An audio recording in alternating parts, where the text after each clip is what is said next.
way late. I've got some tummy problems, so I might have to leave again right away. Um, yeah, I think everything's all lined up, but I think I'm going to come back, but I need to say I'll be right back. Okay, maybe I'll put some music on so at least you know I'm coming back. I should be coming back. Here you go. Be right back.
I'm back.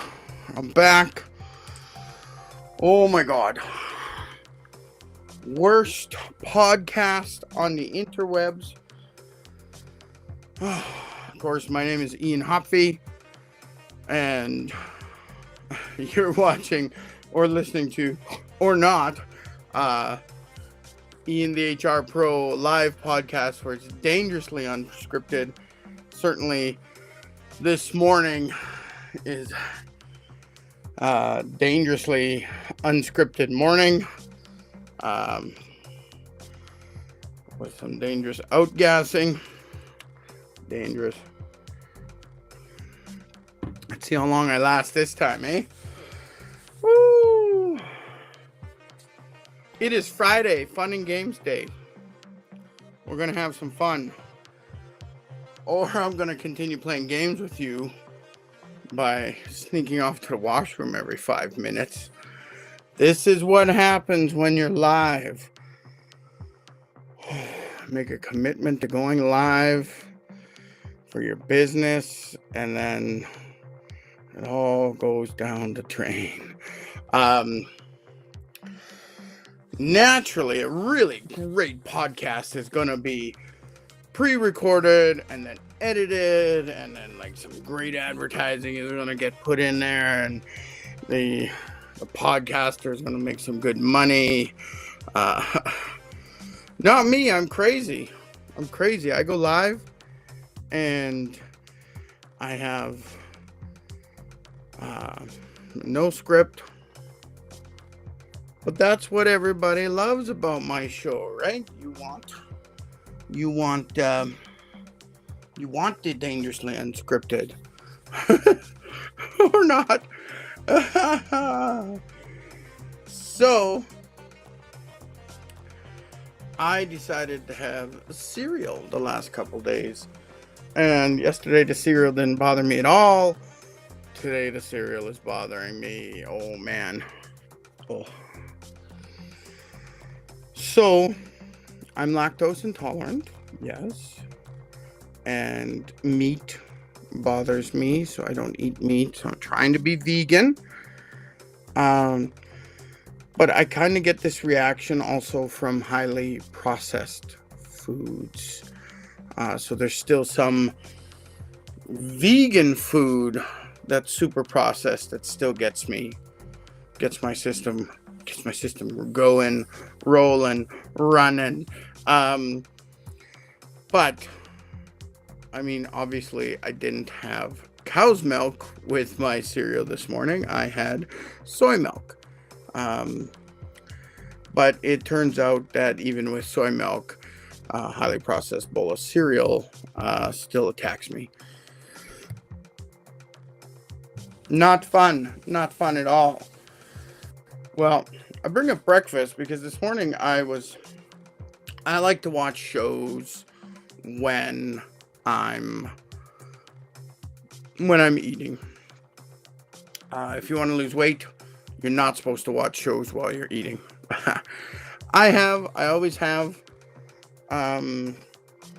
This is I don't know, basically a habit from when I was a bachelor, and I'd go home and there'd be nobody there, just me. So yeah, I put on a movie or something and eat your supper. And then you weren't alone eating your supper, right?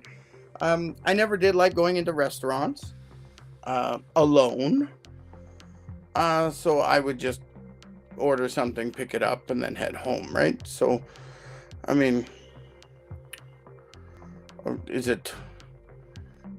what's better? Be lonely at home watching a good show, or be lonely at a restaurant and have nobody to talk to and everybody looking at you like, why is he alone?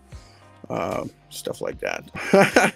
So, yeah, I spent a lot of time watching movies. And this morning, while I was eating my cereal, my wife's been really sick and she's doing a lot of sleeping during the days. So again, I'm back to being by myself as she snoozes. That's fine. But even when we're sitting together, I'll put a show on because she's usually reading one of her books. She's an avid reader. So this morning I put on Redemption. The Shawshank Redemption. Classic movie. I've watched it, I don't know, I won't say hundreds of times, but definitely over 100 for sure. There's a few movies like that that I've watched a whole lot of. Shawshank Redemption is one of them. Master and Commander, The Far Side of the Earth. Independence Day. Armageddon. Harold and Kumar. Don't question me. Harold and Kumar, it was like the only DVD I had when I moved to the city. And this was before I met my wife, so I'm like living in a friend's basement all by myself, and the only DVD I had was Harold and Kumar. So Harold and Kumar happened every night after coming home from work. Now, I had 2 jobs at the time. I was working at a video store, and I was also bouncing at a nightclub. And that's when Rum Jungle had been shut down and reopened as Empire Ballroom. And I didn't work at Rum Jungle, but a lot of the security team had previously worked at Rum Jungle. And so this new nightclub, Empire Ballroom, and I was there bouncing, and I would come home at 3 in the morning, and if sometimes the team went out, we'd go to Denny's at like 3 in the morning after we shut down and the bar closed, and a bunch of us would go to Denny's and eat midnight breakfast, right? But when that didn't happen, I would just head home, and I would stop at a convenience store on the way home and just pick up snacks. That was basically my supper, right? So I would just go home all by myself, and watch Harold and Kumar, man. Harold and Kumar go to White Castle. That's, Harold and Kumar. I think that was Neil Patrick Harris's comeback movie, right?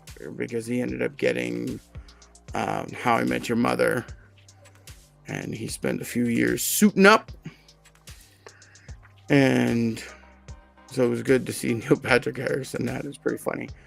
But Shawshank Redemption. I used to work for Correctional Service of Canada for 5 years. And no, I wasn't a guard or anything like that, but I was working in the environment, and I got this real craving while I worked there to watch Shawshank. I had to watch Shawshank Redemption like every 6 months or something while I worked there. It was just this real craving to watch it. I had nothing to do with defenders or anything like that. Wasn't a guard, right? But still, I was in the environment, and it made me want to watch Shawshank Redemption.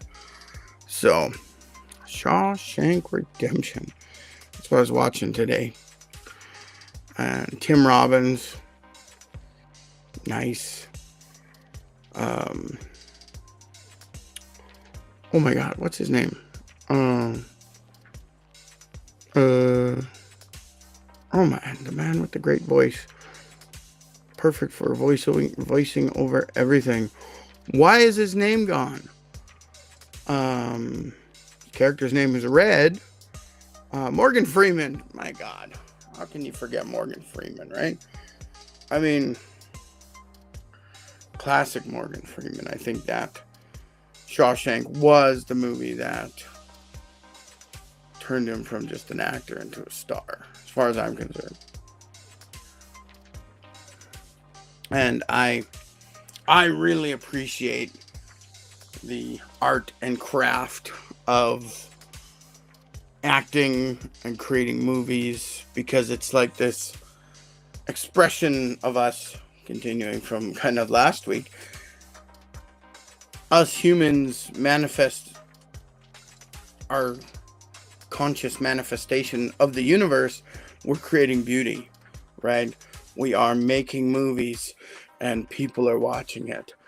And I mean, we know there's some level of greed in there and a lot of shady accounting that's dealing with movies. And we know this, but we still love the beauty that the movie industry can create for us and has created for us. You know, everybody's got their favorite classic movie that they watch all the time. You know, literally hundreds of times. Everybody's got that movie. And some TV shows, I think we watch a lot. And there's a lot of stuff that brings me back to the innocence of youth. Maybe the stupidity of youth, however you want to look at it. You know, the Star Trek movies, original Star Trek. I mean, like as the actors all pass away, I get very sad. Nimoy's gone. Is Michelle Nichols gone? I think she might have passed away. But we're losing these actors. I was sad when Gene Roddenberry passed. Of course, we know Gene Roddenberry was a fairly difficult person to work with. But yeah, classic Trek, man. I watched the reruns in the 80s on TV. And of course the movies, the original cast, they're like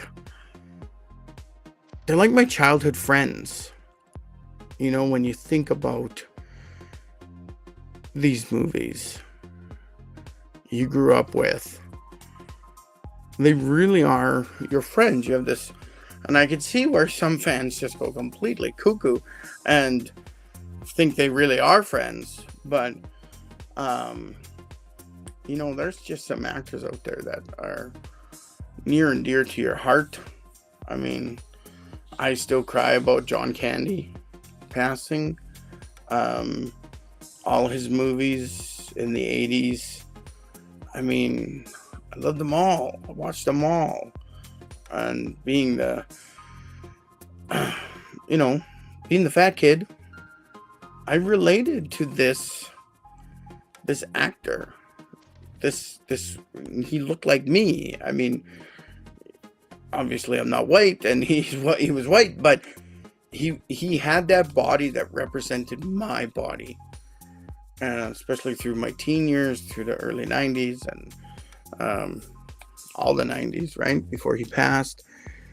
You keep watching all those movies, you still identify with these actors that you love, right, that created some beauty for you growing up, or whatever, the beauty, the artwork of creating movies and TV shows, right? I touched on Star Trek. I mean, as much as I love the original Trek, I love Next Generation too. And being able to have Next Generation and then overlap with Deep Space Nine, and then overlap with Voyager. I mean, for a short window there, I think like one season, we had 3 Star Trek series on TV, right? And of course, when Next Generation ended, they went right into Star Trek Generation. So they basically left one movie set and went to another movie set and just kept filming, right? So it was awesome that we got the Next Generation Trek movies coming out. While Next Generation was still on, I think we still got like 2 original Trek movies, right? We got The Undiscovered Country, Star Trek 6, which was the last one with the original crew. And what's What's the one before that? Right, motion picture, Wrath of Khan, Search for Spock, Voyage Home. Oh, Star Trek 5.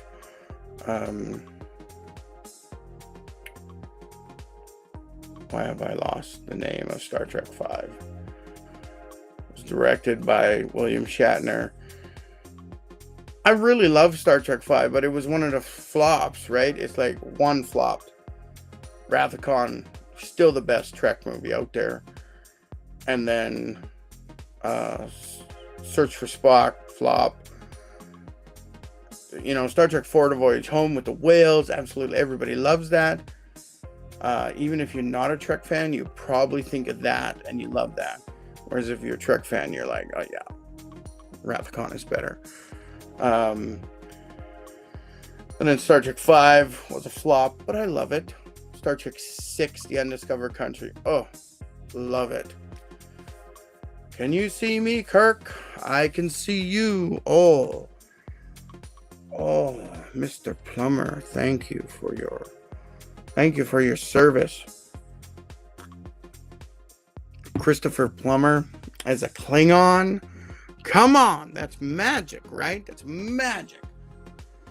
And then we go into Star Trek Generations. We see some of the original crew members.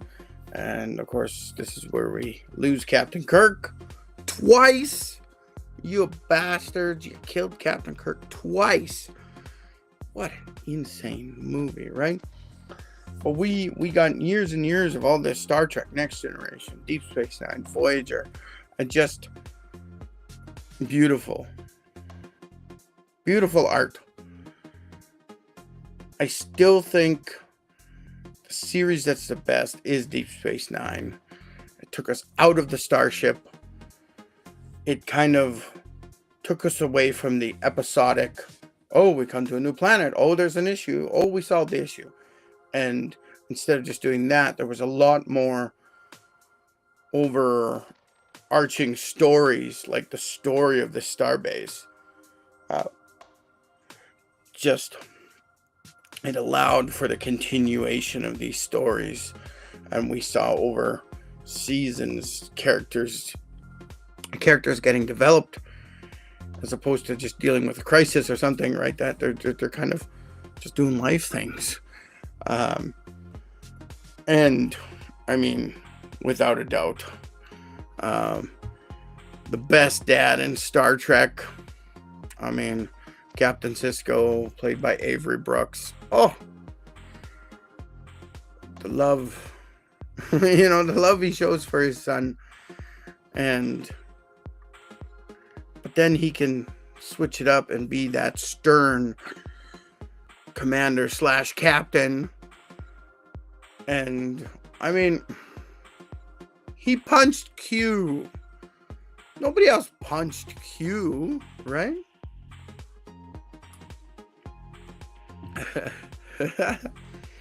Mr. John Delancey. That must have been fun. I mean, Q probably didn't think it was fun. It was like, no fun. Nobody wanted to play along. I just got punched in the nose. Right? So, great Trek series.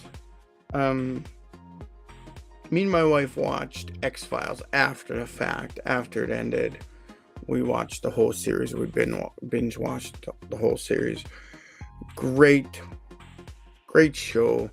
I didn't like the later season with, Robert Patrick coming in. Or Mulder and Scully. It was what you watched that series for. Stargate. Oh my God. We love the Stargate. Me and my wife just love the Stargate series. We watched them all. I was so disappointed when we didn't get more Stargate universe. I just love that concept of them being on an ancient ship, and it's basically creating, it's automated to create the Stargate networks from galaxy to galaxy to galaxy. I mean, that's awesome. Like, I mean, if you're talking about episodic or continued adventures. Like that's got it all, man. And just the sense of crisis every time something was falling apart and things like that. Who played the doctor in that? I want to say Tim Roth, but that's not right. Is it? It's not Tim Roth. That's Theo the Thumper. Stargate Universe. Right, we got. Why isn't he on the first? Robert Carlyle. Yes, Robert Carlyle as the single-minded scientist. All he cares about is the science. I mean, I just love that. I loved his character. And I love that we got people like Lou Diamond Phillips into the series. And it was just really great. I loved the nerdy, chubby guy. Because you don't see that as much. I mean, I see chubby people everywhere. I see the chubby person when I look in the mirror. But how often do I see a chubby person on TV other than my 600-pound life? I mean, like, fuck off, right? Like, but that was a great series. I'm so sad it piddled out. But they just announced Amazon Prime is going to be making a new Stargate series. And it's not a reboot. It's supposed to be just a new series. So it's going to be in that environment. It's going to have possibility for cameos. When you have, Next Generation. When you have Stargate Atlantis, and Stargate Universe, you have a lot of content already out there that you can draw from. And I think that's what Amazon Prime really likes. They like that there's already some IP out there, right? And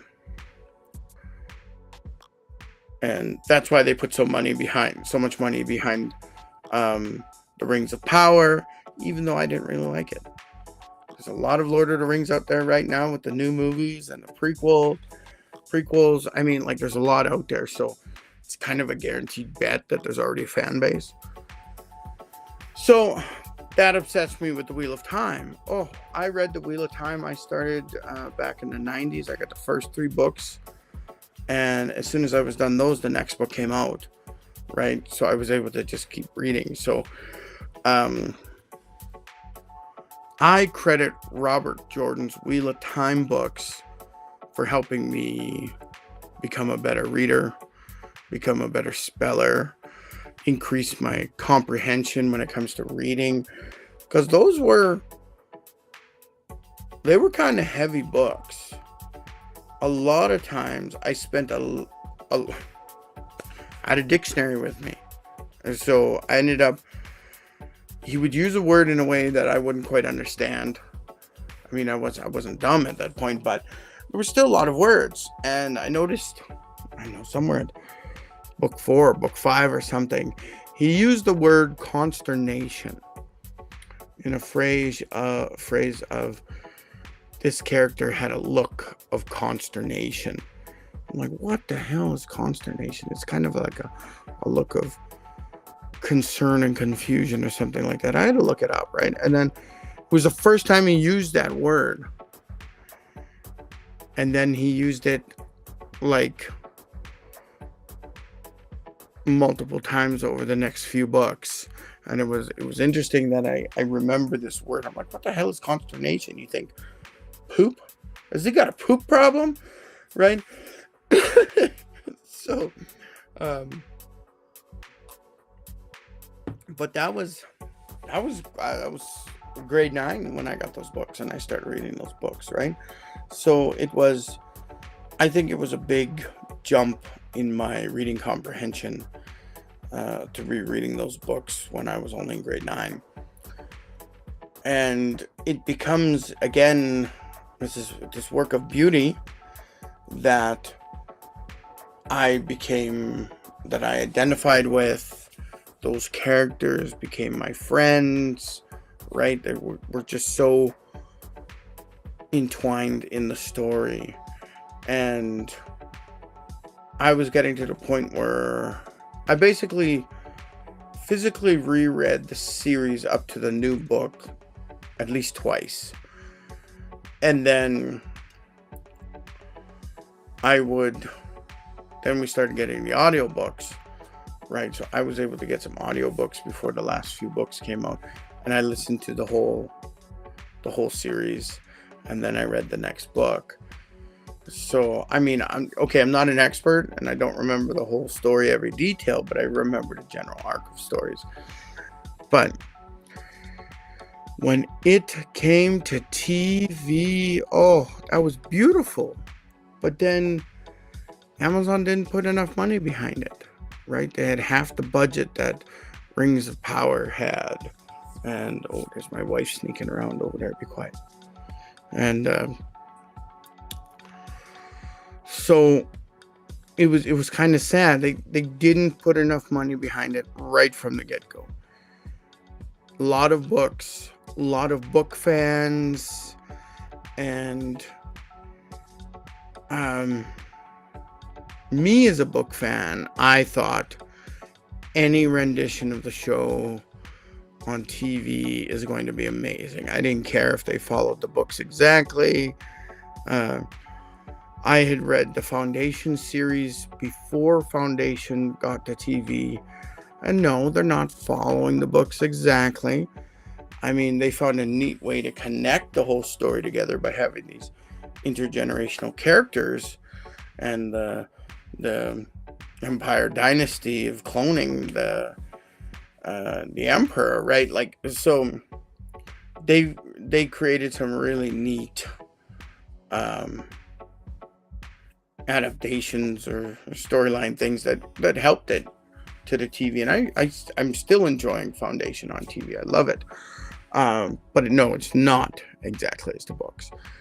So with Wheel of Time, I knew there was no way it was going to be exactly,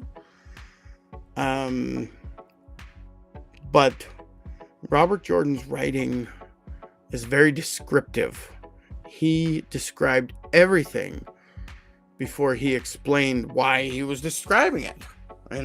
Like, this person's armor, they wore this sort of thing because of this, and this, right? You had this background of the situation, and the main character was just quickly walking through the room. There was no story there. It was very descriptive, and I enjoyed that. I enjoyed getting them little tidbits, but how do you adapt that to a TV show, right? You put a ton of money behind what's that called when you wear stuff? The clothing, the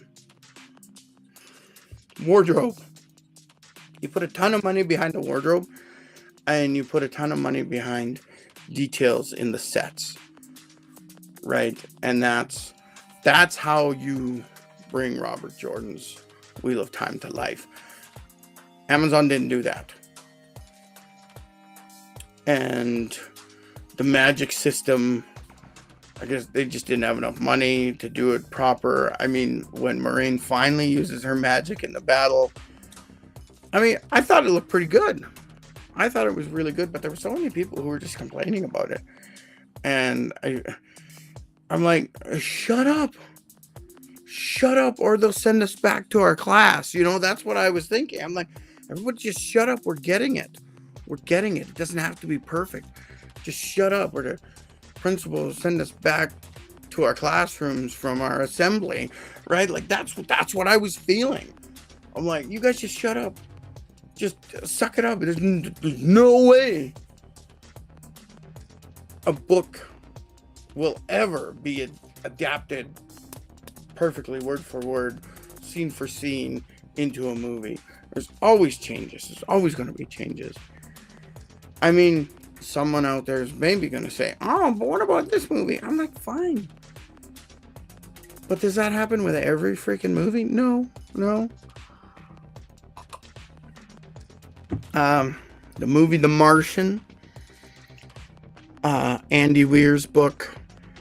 I got Andy Weir's book and read it the year before they announced they were making the movie. And it was just like, whoo! It was the first time I read a book, and then it became a movie. It became a thing, right? Like they hadn't announced Wheel of Time or Foundation or anything like that. So I'd read this book, and I just loved the book. I loved talking about it, about how he had to just science the shit out of everything, right? That's a classic line. And I was excited to watch the movie. And I still love watching the movie. But no, it is not exactly like the book. As I was watching the movie, I could lean over and tell my wife, oh, they skipped over something or that or this, right? There was 3 or 4 major things that Mark Watney had to overcome that they didn't talk about and just kind of changed it or just skipped it, right? Of course they can't make the movie 4 hours long.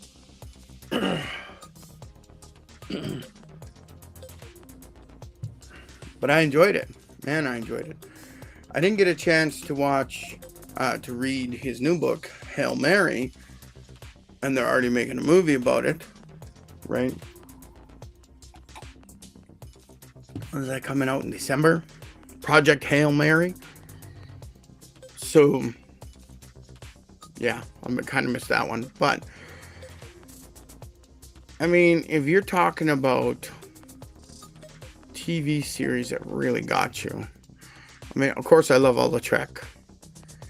And I love all the Star Wars, especially The Mandalorian.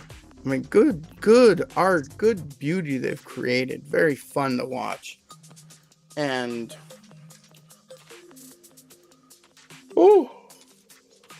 when you think about shows, one show that a lot of people don't talk about is Babylon 5. Babylon 5 came out in the mid-90s as the first TV show to use 100% digital animations. So all the spaceship scenes, everything that's 100% digital animation. It's, where Star Trek for a long time continued to use the models for the spaceships and stuff like that. So, and that's fine. But 100% digital effects. So, have they held up? Not really. But they were good for the time. I enjoyed them. I enjoyed watching the digital space scenes. It was really good. And even now I still enjoy it. I just kind of suck it up and say, yeah, whatever, I know. Right? But when you think about Star Trek, it is most of the episodes are episodic. So it's like, this is the start of the story, this is the end of the story. Crew carries on to something else, right? Whereas Babylon 5 years in the making, man, like the story arcs were multiple seasons long, 5 years long, right? And it's just crazy. Like they really had to think about that, and trying to adapt when an actor leaves the show or whatever, right? They still managed to do these 5-season long story arcs. Insane. Can you imagine the storyboard wall for that series is really just stupid, right? Like, it would be pretty extreme. Great series. I love that series. Last episode always makes me cry. And the struggles of these different races and the unity that the Babylon Station tries to bring. I mean, yeah, is it based on science? Absolutely not. This is if you're looking for something that's based on science, it's not Babylon 5, because it is a little more out there. It's like Star Trek out there, right? Like, there's just things that just warp drive. Well, and they use a different type of faster than light travel, which is the subspace and the jump gates. So Babylon 5 still kind of has this limit to their travel. They have to travel a distance, build a jump gate, and then they can travel from that jump gate to the next jump gate through subspace, right? And you have these beacons that you follow and stuff like that. So it feels a little more gritty, a little more dangerous, a little bit ominous, as opposed to just faster than light travel and we just go, right? So I enjoyed that take. It's a little bit different. Still feels like humans are still struggling with technology. They show races that have better, more advanced technologies, but the humans still are behind. They're behind in their technology, right? So I enjoyed that aspect of it. And, that brings me to The Expanse. Oh, what a great series. I didn't get a chance to read the books, but I love the TV shows.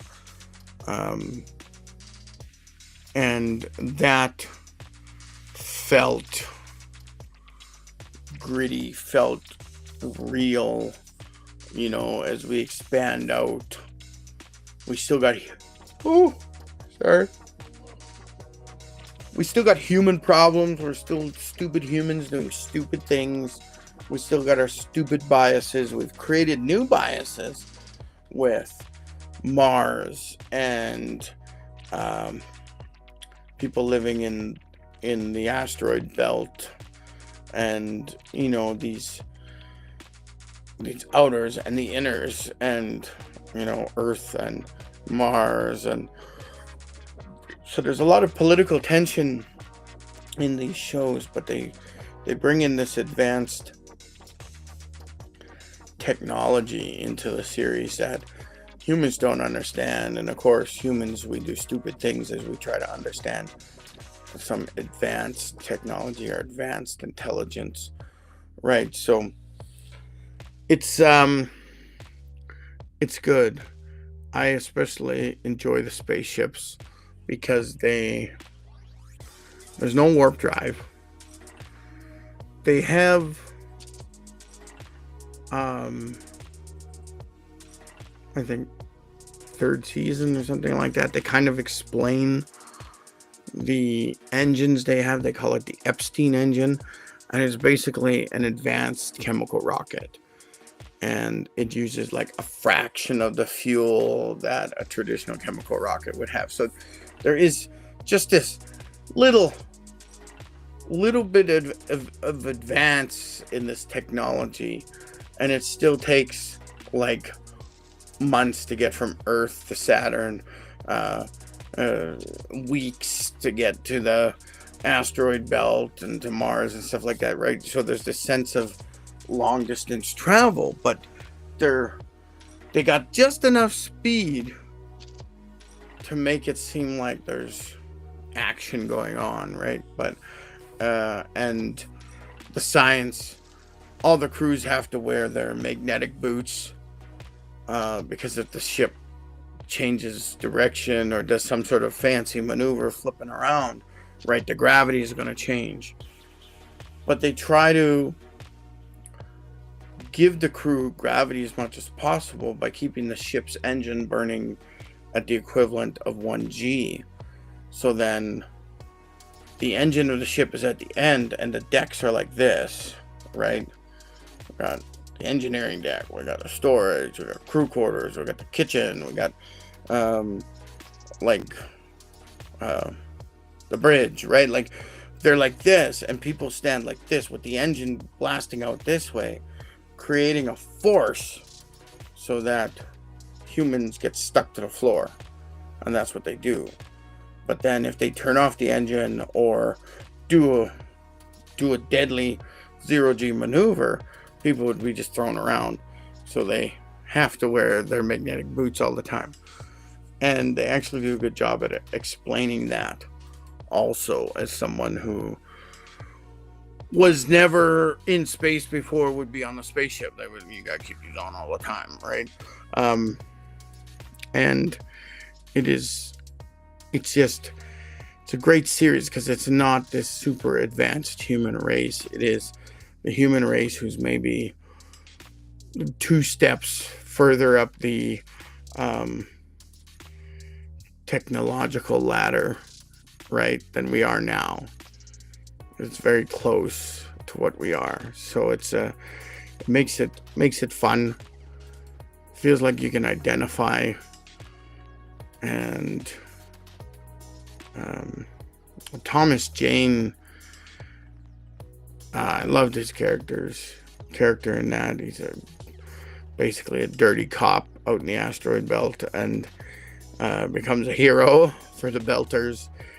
And just corners and doors. You gotta watch your corners and doors, kid. Like, you tell this to the younger people as they investigate something and they got their guns. You gotta watch them corners and them doors.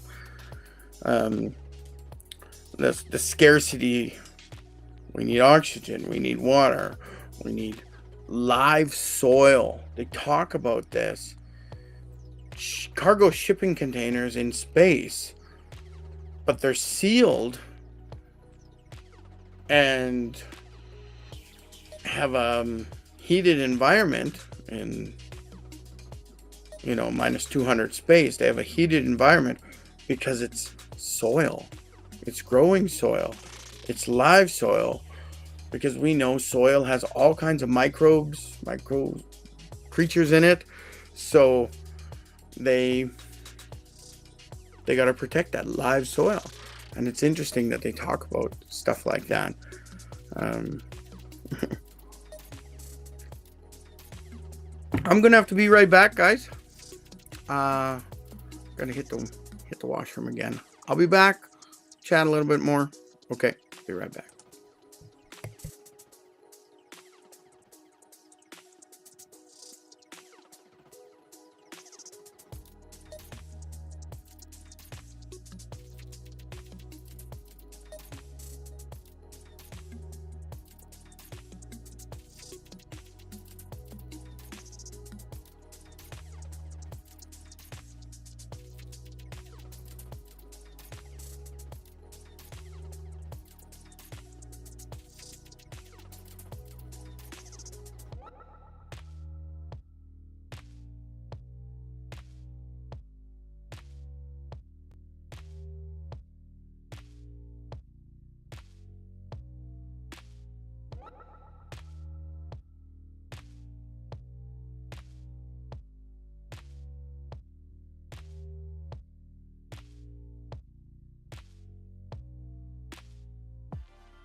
I'm back. I'm back like Backstreet, baby. So, talking about this, you probably figured out that I like sci-fi, obviously, and I also like fantasy stuff, the real Dungeons and Dragons type stuff. I love that stuff. But I was thinking about sci-fi stuff, and I love the Alien movies. I love the Predator movies. I love that they had a crossover together. I mean, I just love all that. And at the same time, I think, oh my God, Mom, you should not have let me watch Alien and Aliens and Predator when I was a kid. I used to have nightmares that the aliens were going to be running through the yard and smash through my window. So I sometimes had a hard time going to sleep. I mean, this is the 80s, man. We Gen Xers were basically feral children living on the streets by ourselves. No, not really, but we were the latchkey kids. We had the key to get into the house because parents were working and they weren't home when we got home, right? So not necessarily feral kids. I see all this generational stuff coming up right now on social media, and it's funny. But oh man, the Alien, there's just nothing that beats Alien, man. Like, that is classic sci-fi / horror. The original Alien movie was a sci-fi horror movie. The second one, Aliens, was a sci-fi action movie. Completely different genres, dealing with the same creature, but when you're thinking haunted house, scary, that's Alien, right? When Captain Dallas was in the air ducts, oh my God. Tom Skerritt, I mean, if you're gonna die in a movie, you should die with an alien killing you in the middle of an air duct, right? And we see Captain Dallas shine his light one way, shine the other way, and the alien is right there in the dark, a foot away from him. And the alien just goes, "Rah!" You know, that's all we see. We don't see poor Captain Dallas die. But that, my man, is a sci-fi fright if I ever had one. I still get the chills when I watch it. And I watch that part. That is some freaky stuff, man. Like, woo! And the Predator movies, they were all sci-fi action movies, right? When we look at sci-fi movies, I also think about, I just lost it.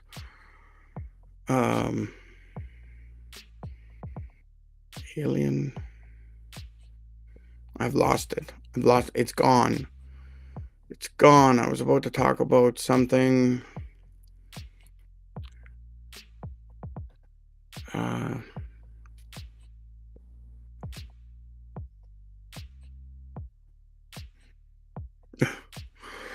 Now all I can think about is Sean Connery's old sci-fi movie Outland. And it is basically standoff with the sheriff western, but based on one of the moons of Saturn. Right, so it is sci-fi, but it is this sheriff coming into town to clean up the mess, right? That's a good show.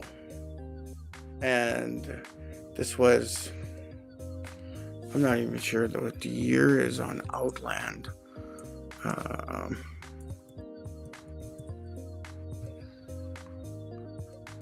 Outland, the film, 1981. Not bad. 1981, Sean Connery. And he's the sheriff, I think they call them marshals, on a mining colony. And of course, when you think about mining colonies, you think about Fort McMurray, right? Drugs, prostitution, right? Hard work, lots of money. You're away from home. That's that song. I think it's Big Sugar. All Hell for a Basement.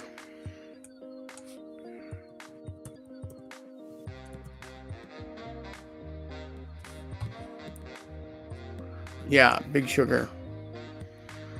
Great Canadian Road Trip. No, yeah, Big Sugar. All Hell for a Basement.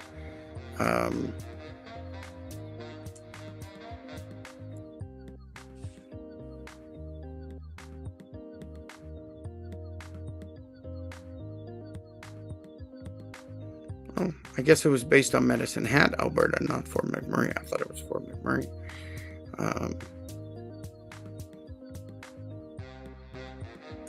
Let me see. Oh, All Hell for a Basement is a direct reference to the quote from Arthur Rudyard Kipling, which refers to the shallow and abundant natural gas found in Medicine Hat. Okay. It makes me think of Cor Blund's song Pullin' Dragons. But it made me think about things like Fort McMurray, and I thought that's where the song came from, but it's actually based out of their trip to Medicine Hat because of their natural gas resources down there. So, anyway, you see a movie like Outlander. I mean, great movie. It is a slow movie. If you're looking for action, it is not Outlander. It's very slow. I'm finding I actually like slow movies. I mean, obviously we're big fans of the Marvel movies and things like that, but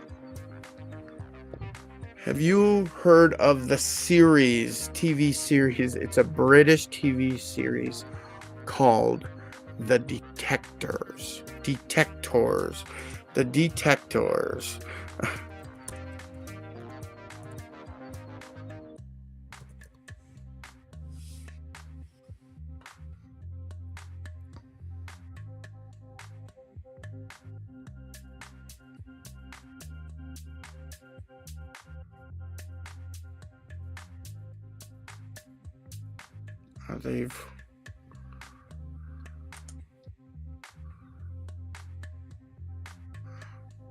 Okay, so they've called it a different name. I saw it. It said The Detectors, and it's now called Detectorists. It is a British show, and it is a couple of dudes who love using their metal detectors to find stuff. It is a very slow series because there's a lot of scenes where they are just walking out in a field with their metal detectors, right? Like there's no action, nothing like that. It is Toby Jones, the short balding fellow who is in a lot of movies, the Marvel movies. He's a scientist working for Red Skull, and he puts himself into that giant computer that they find, right? He's the voice of that giant computer. So Toby Jones, and of course he's also in the Hunger Games series. So great actor. I love him. And the other guy, the main character, what's his name?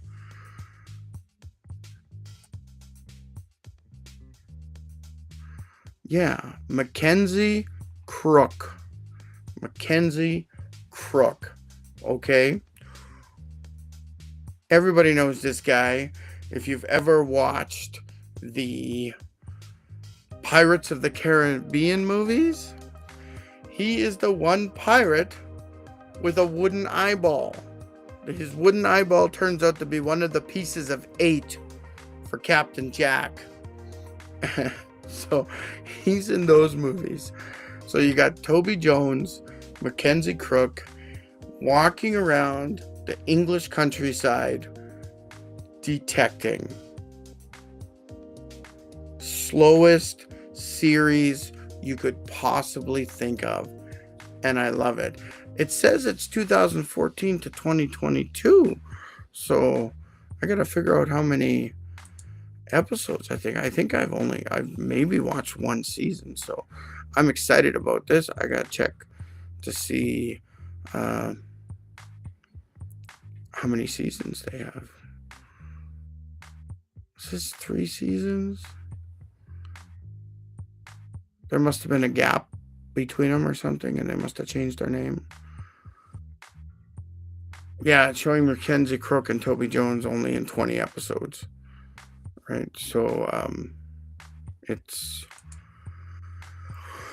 short seasons if it's been around. I don't know if, well, it said 22, so obviously they're not making more, but it was boring as shit, but I loved it. I loved watching it. There was just something about watching a show where you just kind of, you kind of just vibe into it. But there's a whole treasure hunting aspect, right? Are they going to find something? Are we watching this series right now because they find something awesome? I don't remember them ever finding anything awesome. 23 minutes, says my wife, for lunchtime. But I might shut down soon because I'm exhausted here today. My tummy troubles this morning, not fun. So I like talking about movies because it is that one of those major places we're creating beauty for ourselves. Whoa! Almost 1 hour and 6 minutes. Here we go. Spammer on Twitch. Best viewers on streamboo.com. Thank you, Spammer. Thank you for spamming me, making me look good on Twitch. I'm sure I don't fit in on Twitch because I'm not gaming. But whatever. Anyway, we come back to the whole reason why we're living, right? It's not to have a job. It's not to make this fake money that we all agree on. That's money. This concept of money. It's just advanced bartering system, right? But creating the movies, writing the books, Robert Jordan, rest in peace, and just these movies, the series, the things that got us maybe out of our shell, got us excited about life, things like that. That's the beauty. That's the universe manifesting itself in us to create more beauty. Anyway,